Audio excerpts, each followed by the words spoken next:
ভাতের থালায় সচ্ছলতা ফেরানো কিংবা অনিশ্চিত আগামীর মেঘ সরিয়ে একচিলতে হাসির গ্যারান্টি। একটি রাষ্ট্র যখন তার প্রতিটি নাগরিকের মর্যাদাকে পরিবারের মানদণ্ডে মাপতে শুরু করে, তখন সূচিত হয় নতুন এক ইতিহাসের। অভাবের জাঁতাকলে পিষ্ট হওয়া মানুষগুলো এতদিন যে দিনবদল আর সামাজিক নিরাপত্তার স্বপ্ন দেখতেন, সেই স্বপ্নই এবার বাস্তবের জমিনে পা রেখেছে এক বিশেষ সনদ হয়ে। এটি কেবল একটি কার্ড নয়, বরং রাষ্ট্র আর নাগরিকের এক নতুন অঙ্গীকারনামা।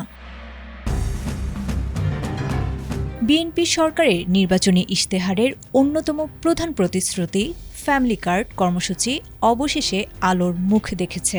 আগামী 10 মার্চ প্রধানমন্ত্রী তারেক রহমান আনুষ্ঠানিকভাবে এই ঐতিহাসিক প্রকল্পের উদ্বোধন করবেন। সমাজ কল্যাণ মন্ত্রণালয়ের তত্ত্বাবধানে ব্যক্তি নয়, পরিবারই উন্নয়নের মূল একক। এই দর্শনের ওপর ভিত্তি করে তৈরি করা হয়েছে ফ্যামিলি কার্ড পাইলটিং বাস্তবায়ন গাইডলাইন 2026।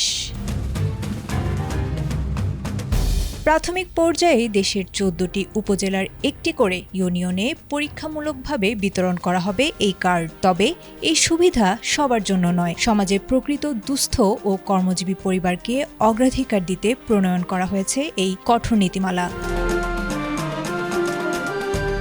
অগ্রাধিকার তালিকায় স্থান পেয়েছেন ভূমিহীন, গৃহহীন, প্রতিবন্ধী সদস্যের পরিবার, হিজড়া, বেদে, ক্ষুদ্র নৃগোষ্ঠী এবং 0.5 একর বা তার কম জমির মালিকরা। স্বচ্ছতা নিশ্চিত করতে এনআইডি এবং থানা জরিপের ডাটাবেজ ব্যবহার করে ইতোমধ্যে শনাক্ত করা হয়েছে সুবিধাভোগীদের।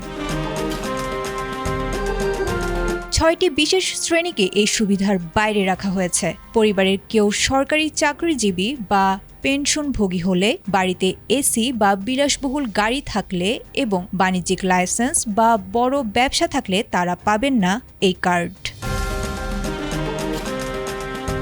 সরকার স্পষ্ট জানিয়েছে, এই কার্ড দেয়া হবে সম্পূর্ণ বিনামূল্যে। কোনো মধ্যস্বত্বভোগী বা দালালের খপ্পরে না পড়তে সতর্ক করেছেন সমাজ কল্যাণ মন্ত্রী ডাক্তার আবু জাফর মোহাম্মদ জাহিদ হোসেন। ডিজিটাল পদ্ধতিতে সরাসরি ব্যাংকের মাধ্যমে এই সহায়তার অর্থ পৌঁছে যাবে উপকারভোগীদের হাতে, যা মূল্যস্ফীতির এই কঠিন সময়ে সাধারণ মানুষের জীবনযাত্রায় বড় স্বস্তি নিয়ে আসবে বলে আশা করা হচ্ছে।